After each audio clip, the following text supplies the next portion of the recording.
Hello everybody, I am Dr. Parakh. I'm a board certified plastic surgeon in Bergen County, New Jersey. So today I wanted to talk to you about mommy makeovers and go over some pictures of my patient to explain the process, what exactly is a mommy makeover, what's entailed in it.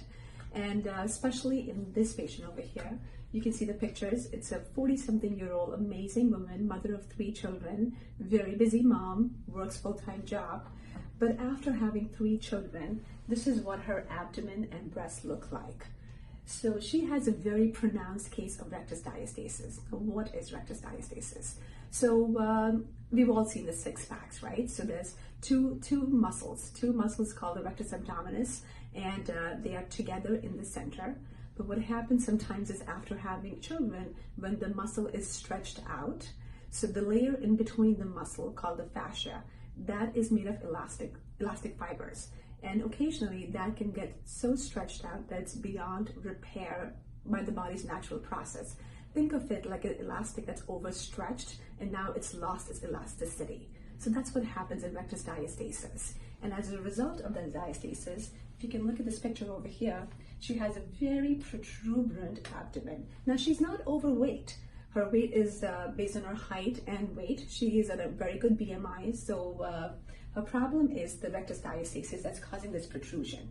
She also has loose skin of the abdomen. She has a very significant umbilical hernia. You can almost see the outpouching of the umbilical hernia, looking like a 3rd nipple almost.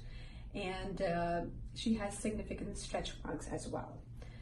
So let's take a look at a different view over here that even shows in a more pronounced fashion how bad her diastasis and her protruding abdomen is.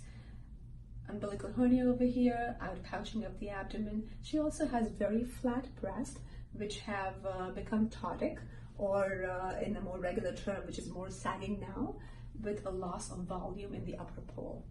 But today's discussion is focused on the diastasis. So my plan for her was to do an abdominoplasty, in which I would remove the entire skin from here all the way over here. All the skin that's below the belly button is taken away, and the skin that's above the belly button, it's stretched out to come to an incision that's low in the bikini line. Along with that, our plan was to do a repair of the umbilicus hernia and the significant diastasis. So I'm going to take you now into my operating room, well, pictures of the operating room, to show you what it looks like once I have lifted all the skin up. So now we're going to look at an intraoperative picture. So let's focus on this picture. So when I open her skin and abdominal tissue all the way up, this is the pubic area and this is the chest area. And this over here is the belly button. I have a little string attached to it right now to help me in the surgery. But anyways, this is what I see.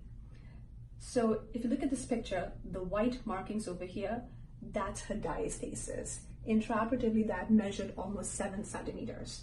So her abdominal muscles, which are supposed to be together in the center, that's this muscle over here and this muscle marked as N in my picture over here, is supposed to be completely in the center, but they have been splayed apart because the tissue in between the muscle is completely stretched out, like an overstretched elastic, and that's protruding. So my goal over here was to bring these 2 muscles completely back in the center.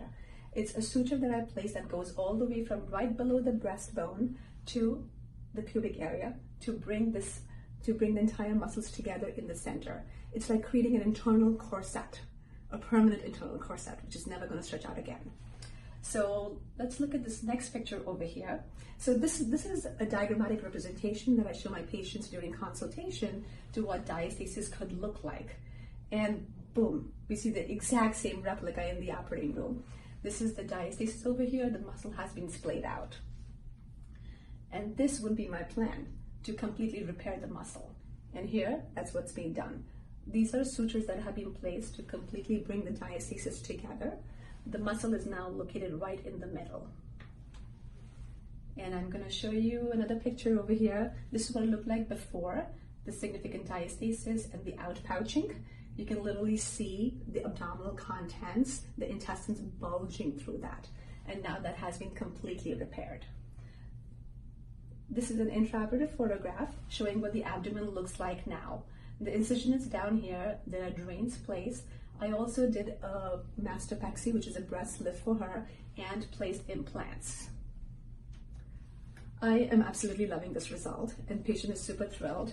This is, I just did surgery a few weeks ago, so I have an early result showing, and this is what that looks like.